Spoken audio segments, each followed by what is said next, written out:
প্রতিবেশী হলো তিন প্রকার। প্রতিবেশী কয় প্রকার? তিন প্রকার।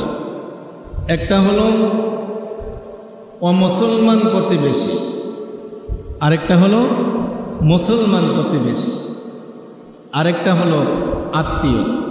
মুসলমান আবার আত্মীয়। প্রতিবেশী তিন প্রকার। অমুসলমান প্রতিবেশী, তার একটা হক, তার সাথে ভালো আচরণ করবেন, প্রতিবেশীর হক। মুসলমান প্রতিবেশী, তার কয়টা হক? দুইটা। একটা হলো প্রতিবেশীর হক, আরেকটা মুসলমানের হক। আরেকটা হলো আত্মীয় প্রতিবেশী। আত্মীয় হলো মুসলমান আবার প্রতিবেশী। প্রতিবেশীর হক, আত্মীয়র হক, আবার মুসলমানের হক। তিনটা পাই বসে করেন সুবহানাল্লাহ। বিশ্বনবী মুহাম্মদ সাল্লাল্লাহু আলাইহি ওয়াসাল্লাম প্রতিবেশীর 10টি হক বলেছেন একটি হাদিসে। কয়টি হক? 10টা। বুখারী শরীফের ব্যাখ্যা গ্রন্থ ফাতহুল বারী, বিখ্যাত একটি ব্যাখ্যা গ্রন্থ এসেছে। এই গ্রন্থের ভিতরে একটা হাদিস বিশ্বনবী বললেন, মুআজ ইবনে জাবাল রাদিয়াল্লাহু আনহু, নাম শুনেছেন? মুআজ ইবনে জাবাল, ওনার থেকে হাদিসটি বর্ণিত। বিশ্বনবী সাহাবায়ে কেরামকে উদ্দেশ্য করে বললেন, আতাদরি মা হাক্কুল জার, তোমরা কি জানো প্রতিবেশীর হক কি? সাহাবায়ে কেরাম প্রশ্ন করলেন, বললেন আল্লাহু ওয়া রাসূলুহু আ'লাম, আমরা জানি না, আল্লাহ আল্লাহর রাসূল ভালো জানেন। করেন সুবহানাল্লাহ। বিশ্বনবী বললেন প্রতিবেশীর হক হলো 10টা। কয়টা? এই 10টি কথা মনে রাখবেন। মনে থাকবে তো ইনশাআল্লাহ? খুব মনোযোগ দিয়ে শুনবেন। বিশ্বনবী বললেন প্রতিবেশীর হক হলো 10টা। 1 নাম্বার হলো ইনিস্তাকরাজাকা আকরাজতাহু। 1 নাম্বার হলো ইনিস্তাকরাজাকা আকরাজতাহু। বিশ্বনবী বললেন তোমার প্রতিবেশী তোমার কাছে যদি ঋণ চায় তাহলে ঋণ দিবে, এটা তোমার উপরে হক। করেন সুবহানাল্লাহ। আমরা ঋণ দিতে চাই না, আবার ঋণ না দেওয়ারও অনেক কারণ। ঋণ নিলে আর দিতে চায় না, ঠিক না? কোনো মুসলমান কখনো ওয়াদা খেলাপ করতে পারে না। এই জন্য ঋণ নিবেন, যখন আপনি প্রতিশ্রুতি দিয়েছেন তখন দিয়ে দিবেন। তাহলে এক মুসলমান আরেক মুসলমানের পাশে এসে দাঁড়াবে, এক আত্মীয় আরেক আত্মীয়র পাশে এসে দাঁড়াবে। আপনি যদি কথা দিয়ে কথা না রাখেন, আমানতের খেয়ানত করেন, তাহলে এক আত্মীয় আরেক আত্মীয়র পাশে দাঁড়াবে না, এক মুসলমান আরেক মুসলমানের পাশে দাঁড়াবে না। এই জন্য 1 নম্বর প্রতিবেশীর হক হলো ইনিস্তাকরাজাকা আকরাজতাহু, ঋণ চাইলে ঋণ দেওয়া, ঋণ চাইলে ঋণ দেওয়া। 2 নম্বর হলো বিশ্বনবী বললেন ওয়া ইনিস্তাআনাকা আনতাহু, প্রতিবেশী বিপদে পড়েছে, আপনার কাছে সাহায্য চাইছে, সাহায্য করবেন, এটা হলো 2 নম্বর। 3 নম্বর হলো ওয়া ইন মারাযাউতাহু, প্রতিবেশী যদি অসুস্থ হয় তার সেবা শুশ্রূষা করা, এটা এক প্রতিবেশীর উপর আরেক প্রতিবেশীর হক। 4 নম্বর হলো ওয়া ইন ইহতাজা আতাইতাহু, প্রতিবেশীর কোনো কিছুর প্রয়োজন তো তার প্রয়োজন পূর্ণ করার চেষ্টা করা, এটাও একটা প্রতিবেশীর হক। 5 নম্বর হলো ওয়া ইন আসাবাহু খায়রুন হান্নাইতাহু, প্রতিবেশী যদি কোনো কল্যাণ লাভ করে, প্রতিবেশী যদি কোনো ভালো কোনো কাজ করেছে, তখন কি করবেন? কথা বোঝেন নাই? প্রতিবেশীর একটা ছেলে পরীক্ষায় ভালো রেজাল্ট করেছে, এখন কি করবেন? কি করবেন আপনি? তাকে অভিনন্দন জানাবেন, তাকে কি করবেন?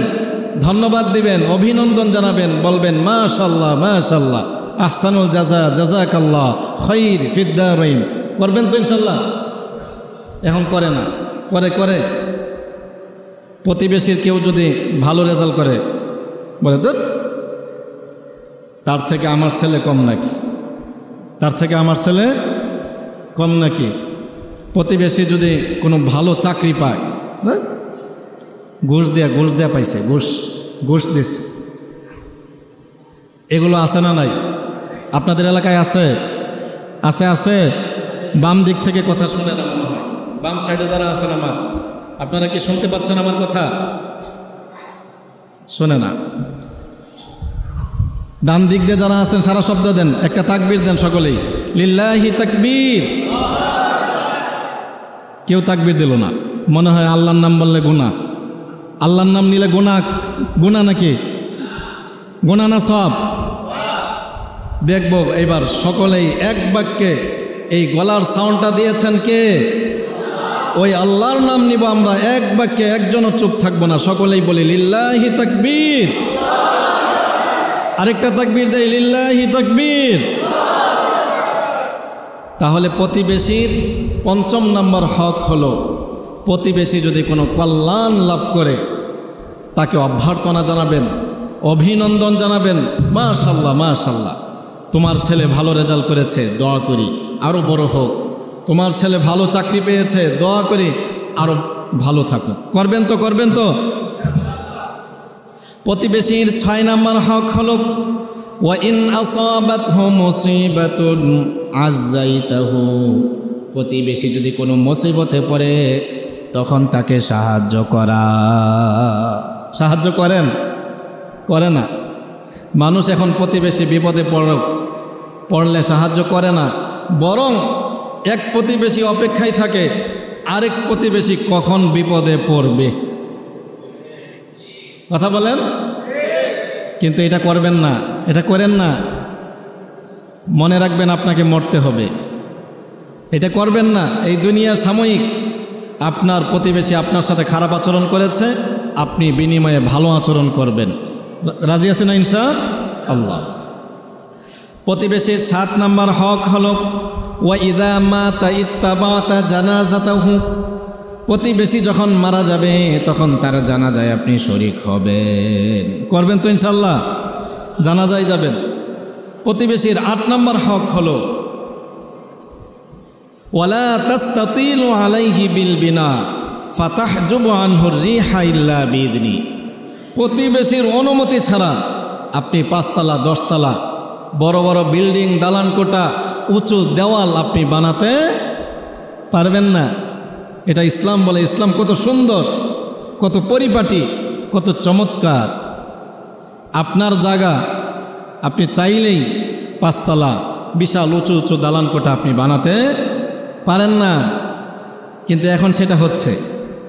কারণ এখন মানুষ ইসলাম মানে, কথা বলেন, কোরআন মানে, কোরআন মানে মানে না বিদায় 28 তলা 30 তলা 100 তলা করে।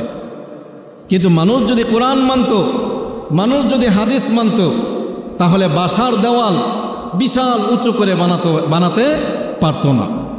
মানুষ যদি কোরআন মানে, হাদিস মানে, সে বাসা বিশাল বড় বড় বিল্ডিং, দালান কোঠা সে বানাতে পারে না। এত উঁচু দেওয়াল করবেন না যে আপনার প্রতিবেশীর বাসায় বাতাস পৌঁছে না। এটা কোনো প্রতিবেশী করতে পারে না। হ্যাঁ, যদি করতে চান প্রতিবেশীর অনুমতি নেবেন। আপনার চতুর্পাশে যারা আছে তাদেরকে বলবেন যে আমি একটা বড় বিল্ডিং বানাতে চাই, তোমরা কি বলো? অনুমতি নেবেন।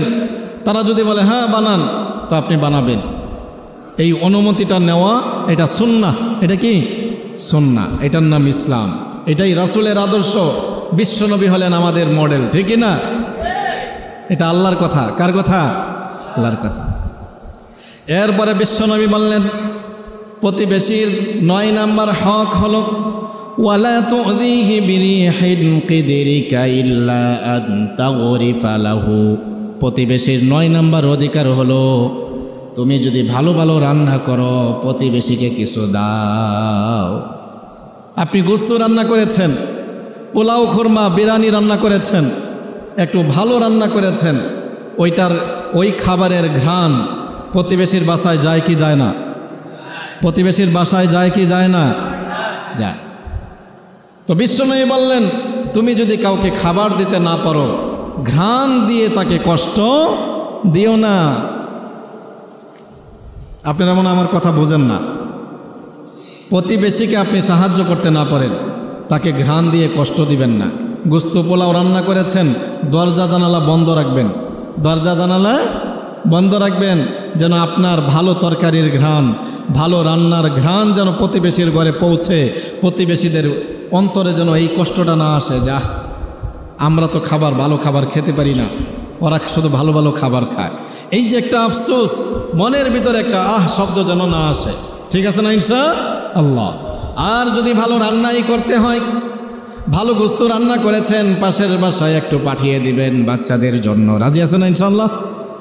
ইনশাআল্লাহ। সর্বশেষ বিশ্বনবী বললেন এক প্রতিবেশীর উপর আরেক প্রতিবেশীর 10টি হক। 10 নম্বর হলো ওয়াইনিস্তারাইতা ফাকিহাতান ফাহদিলাহু। যদি তুমি কোনো ফল ক্রয় করো, ফলাদি বাজার থেকে কিনে নিয়ে এসেছেন, তো একটা ফল প্রতিবেশীর বাচ্চাদেরকে দিবেন।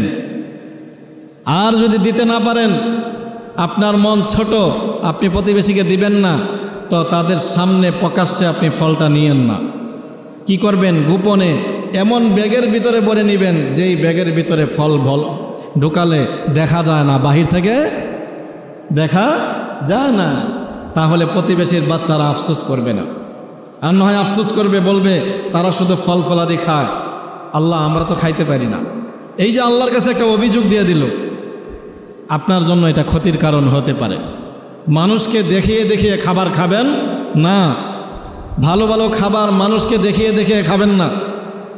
মনে রাখবেন, আপনি আড়ালে খাবেন, আড়াল করে নিয়ে যাবেন। রাজি আছেন না ইনশাআল্লাহ? আল্লাহ তাআলা আমাদের সকলকে প্রতিবেশীর হক আদায় করার তৌফিক দান করুন, সকলেই পড়ি আমিন।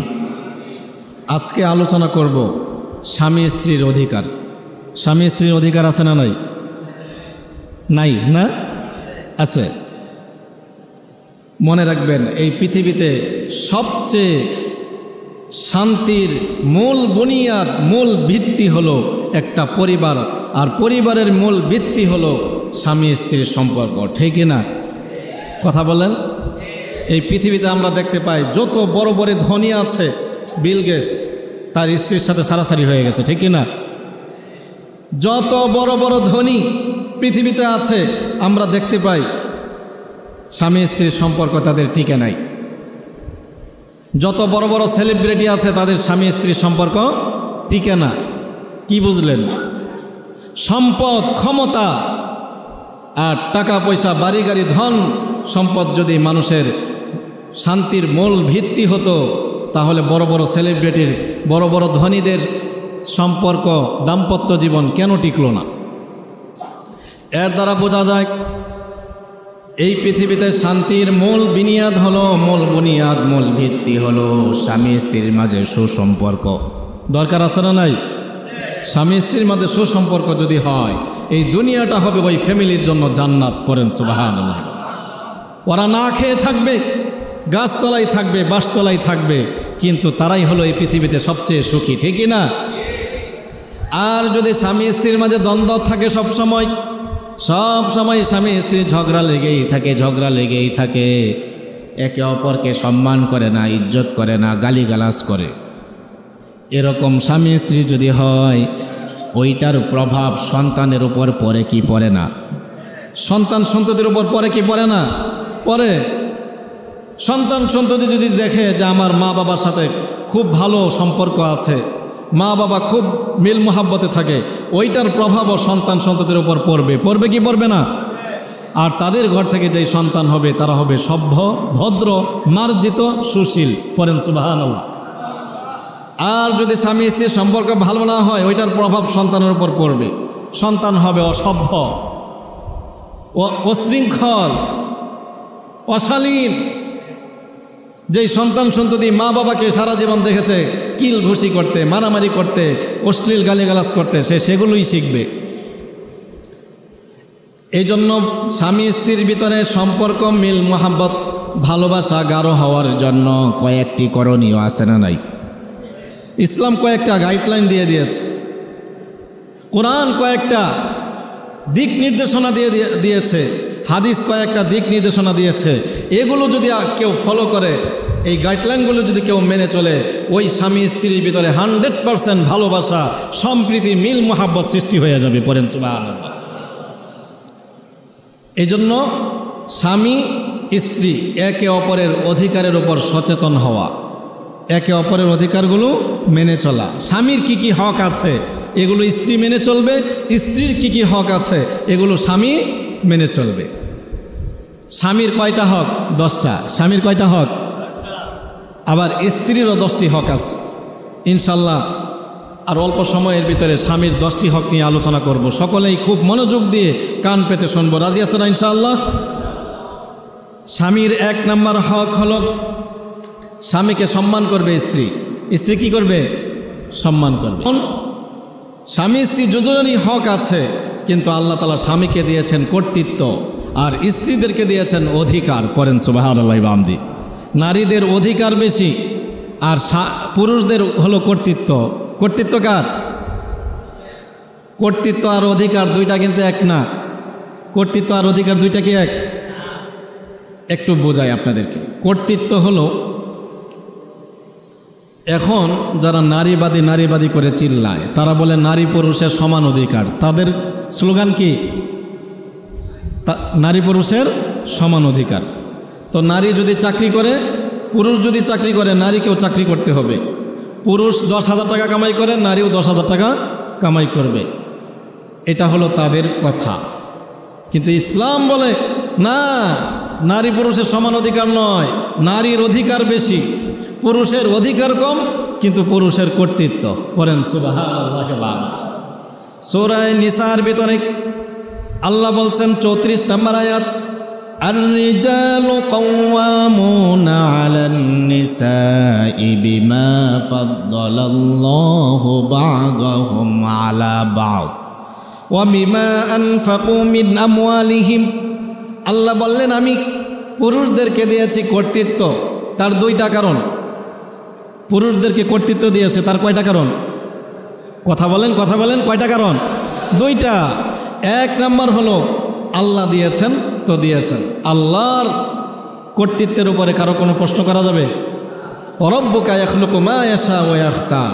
আল্লাহ যা চান তাই করবেন, এই ব্যাপারে কেহ জিজ্ঞাসা করার অধিকার রাখে না।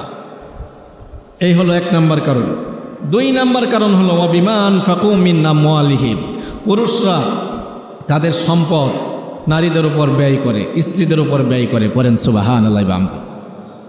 যেই ব্যক্তি আপনার খরচ দিবে তার কিছু অধিকার থাকে কি থাকে না? তার একটা কর্তৃত্ব থাকা এটাই স্বাভাবিক। স্ত্রীদের জন্য স্বামী সকাল থেকে সন্ধ্যা পর্যন্ত মাথার ঘাম পায়ে ফেলে সারা রাত কষ্ট করে, সারা দিন কষ্ট করে, টাকা পয়সা কামাই করে। কার জন্য? কথা বলেন, কার জন্য? স্বামী একা একা বসে বসে খাওয়ার জন্য? কার জন্য? কিভাবে তার বিবিটা সুখে থাকে, ভালো থাকে, সুন্দর থাকে, পর্দায় থাকে, আরামে থাকে, সেই চিন্তায় স্বামী সবসময় ব্যস্ত, ঠিকই না? এই জন্য তার একটা আলাদা এক্সট্রা একটা দাম আছে না নাই? এই জন্য আল্লাহ তাকে দিয়েছেন কর্তৃত্ব। আর নারীদেরকে দিয়েছেন অধিকার। অধিকার আর কর্তৃত্ব পার্থক্য আছে। অধিকার বলা হয় কি জানেন? কষ্ট ছাড়াই কোনো জিনিস পেয়ে যাওয়া, তার নাম হলো অধিকার। কষ্ট ছাড়াই, কথা বলেন, যেই জিনিস কষ্ট ছাড়া পাওয়া যায় তাকে বলা হয় অধিকার। আর যেটা কষ্ট করে আদায় করতে হয় তার নাম কি? কর্তৃত্ব। যেমন আমি আপনাকে বোঝাই, একটা ফ্যাক্টরির মালিক আপনাকে বলল যে আপনার চাকরি করা লাগবে না। 2 জন ব্যক্তি, একজনকে বলল আপনার চাকরি করা লাগবে না, মাস শেষে অটোমেটিক আপনাকে আমি বেতন দেব 10,000। আপনাকে ফ্যাক্টরিতে আসতে হবে না। আরেকজনকে বলল আপনার চাকরি করতে হবে, আপনি নিয়মিত অফিসে আসবেন, মাস শেষে বেতন 10,000। লাভ কার বেশি? কথা বোঝেন? যে বসে বসে টাকা পাচ্ছে তার লাভ বেশি না? ঠিক আল্লাহ বলেছেন পুরুষ তুমি চাকরি করবে, পুরুষ তুমি কষ্ট করে করে টাকা কামাই রোজগার করবে, খাবার জোগাড় করবে। আর নারী তুমি ঘরে বসে বসে ঘর সামলাবে, ঘরে বসে শুয়ে ঘুমাইয়ে তুমি খাবার খাবে। ভরণ পোষণের ব্যবস্থা আল্লাহ তোমার স্বামীর মাধ্যমে করে দিবেন। পড়েন সুবহানাল্লাহ। তো অধিকার কার বেশি হলো? বুঝতেছেন তো? এইটা মুসলমান নাস্তিক মুরতাদরা এই জিনিসটা চায় না। তারা স্লোগান দেয় নারী পুরুষের সমান অধিকার। এই স্লোগানের পিছনে তাদের উদ্দেশ্য খুব গভীর ষড়যন্ত্র চক্রান্ত রয়েছে, ঠিক না? নারীদেরকে কিভাবে ঘর থেকে বের করা যায়, বেপর্দায় নারীদেরকে কিভাবে সমাজের পুরুষদের সামনে তুলে ধরা যায়, আর জিনা বেবিচার কিভাবে সমাজের ভিতরে খুন ধর্ষণ বাড়ানো যায়, সেই চিন্তায় এই নারী সমাজ লিপ্ত। ঠিক কিনা বলেন? এই বাংলাদেশ শান্তির প্রিয় দেশ। একটা বাণী আমি সারা বাংলাদেশের নাস্তিকদের কর্ণকুহরে পৌঁছে দিতে চাই এই মিডিয়ার মাধ্যমে। শুনে রাখো নারীবাদীরা, তোমাদের এই উদ্দেশ্য যতদিন এই দেশে একটি মুসলমান আছে, আলেম আছে, তোমাদের উদ্দেশ্য বাস্তবায়ন হতে দেওয়া হবে না, হবে না। ঠিক কিনা বলে? নারীদেরকে তোমরা ঘর ছাড়া করেছ, আর করতে পারবে না ইনশাআল্লাহ। এই জন্য পুরুষকে আল্লাহ দিয়েছেন কর্তৃত্ব, নারীকে দিয়েছেন অধিকার। নারীর অধিকার বেশি, নারী সব দিক থেকে সম্পদ পায়। ঠিক কিনা? ব্যাককেলের দল বোঝে না, আবার যারা এগুলো স্লোগান দেয় এরা বোঝে, বোঝেও না বোঝার বান করে। ঠিক কিনা বলেন? তাহলে স্বামীর এক নম্বর অধিকার হলো স্বামীকে স্ত্রী সম্মান করবে, স্ত্রী স্বামীকে কি করবে? সম্মান করবে।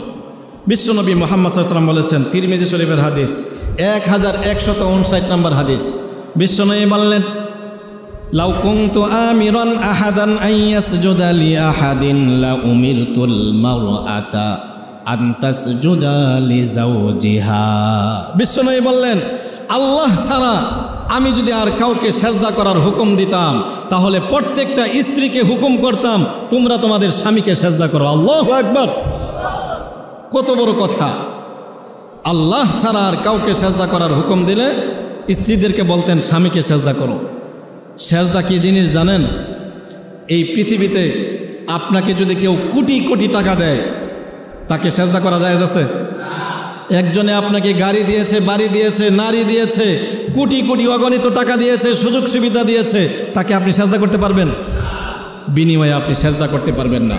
কারণ সেজদা হলো এমন একটা বস্তু, এমন একটা জিনিস, এই কপাল শুধু তার সামনেই নোয়াবে যিনি আপনাকে আমাকে সৃষ্টি করেছেন। এই সেজদাটা কেবল তারই হক করেন। সুবহানাল্লাহ। সেজদাকে বলা হয় গায়াতুত তাজাল্লুল, চরম পর্যায়ের মিনতি প্রকাশ, চরম পর্যায়ের নিজেকে হেয় করে প্রকাশ করাকে বলা হয় সিজদা। আর সেজদা যাকে তাকে করা জায়েজ নাই, সেজদার হক একমাত্র কে? আল্লাহ। এই চরম পর্যায়ের মিনতি প্রকাশ আমরা নামাজের ভিতরে আল্লাহকে সেজদা করে আল্লাহর সামনে আমরা নিজেকে প্রকাশ করি যে আল্লাহ, আমি হলাম সবচেয়ে নিকৃষ্ট, আমি হলাম তোমার গোলাম, গোলামের ঘরের গোলাম, বান্দির ঘরের গোলাম, আমার কোনো অস্তিত্ব ছিল না তুমি ছাড়া। করেন সুবহানাল্লাহ। এই সেজদা দুনিয়ার আর কাউকে করা জায়েজ নাই। মাজারে করা যাবে? অমুক বাবা, তমুক বাবা, খাজা বাবা, ওই ল্যাংটা বাবা, এগুলোরে সেজদা করা যাবে? মনে রাখবেন আপনার ইমান শেষ যদি কোনো দিন করে থাকেন, তওবা করে দ্বিতীয়বার ইমান আনেন।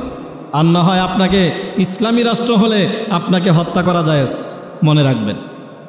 এই কাজ কেউ করবেন না ইনশাআল্লাহ। তাহলে স্বামীর এক নম্বর হক হলো স্বামীকে সম্মান করা। স্বামীর 2 নম্বর হক হলো স্বামীর অনুমতি ছাড়া স্ত্রী নফল রোজা, নফল নামাজও পড়তে পারবে না। কত বড় কথা! একবার চিন্তা করেছেন? স্বামী চায় যে আপনি স্ত্রী স্বামীর কাছে বসে থাকুক, স্বামীর কাছে বসে থাকুক, আর স্ত্রী চায় যে নফল নামাজ পড়বে, নফল রোজা রাখবে। এখন কোনটা প্রাধান্য বলেন?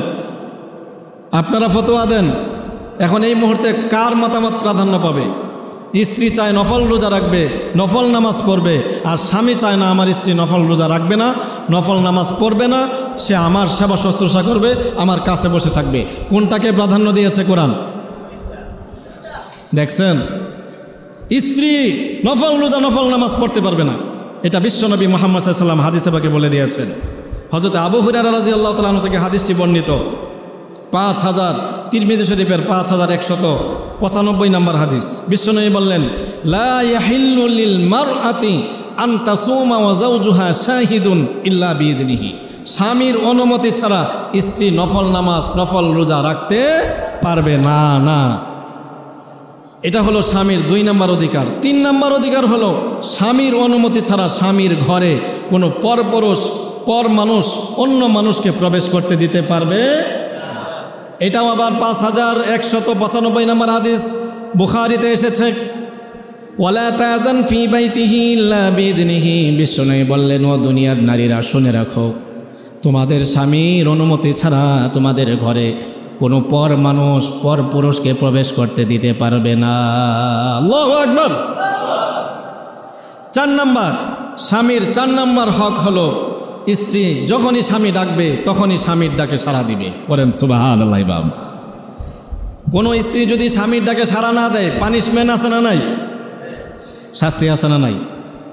বিশ্বনবী বললেন বুখারীর বর্ণনায় 5193 নম্বর হাদিস, বুখারী শরীফের 5193 নম্বর হাদিস, বিশ্বনবী বললেন, ইদা দাআর রাজুলু ইমরাতাহু ইলা ফিরাশিহি, কোনো স্বামী যখন তার স্ত্রীকে বিছানায় ডাকবে, ফা আবা, তার ওই স্বামী ওই স্ত্রী যদি অস্বীকার করে, আন্তাজিআ, বিছানায় আসে নাই, লানাতহাল মালাইকাতু হাত্তা তুসবিহা, স্বামী যদি অসন্তুষ্টি অবস্থায় রাত্রি যাপন করে, আল্লাহ বিশ্বনবী বললেন ওই স্ত্রীর উপর ফজরের নামাজ পর্যন্ত ফেরেশতারা লানত বর্ষণ করতে থাকে, লানত বর্ষণ করতে থাকে। পড়েন নাউজুবিল্লাহ।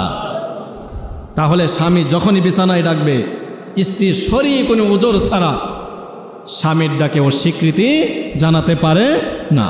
শরী কোনো উজর যদি থাকে, মিন্স হলো মাসিক হয় অথবা শরীর অনেক খারাপ, অসুস্থ, এরকম কোনো বিপদ যদি থাকে, কোনো কারণ থাকে, তাহলেই কেবল সে অস্বীকৃতি জানাতে পারে। এছাড়া সে অস্বীকৃতি জানাতে পারে না। সে তার মন মতো চলবে, মন মতো স্বামীকে সময় দিবে, এটা হবে না, এটা হতে পারে না। এই হলো 4টি অধিকার আজকে বললাম। ইনশাল্লাহ 5 নম্বর থেকে আগামী জুমা আলোচনা করব।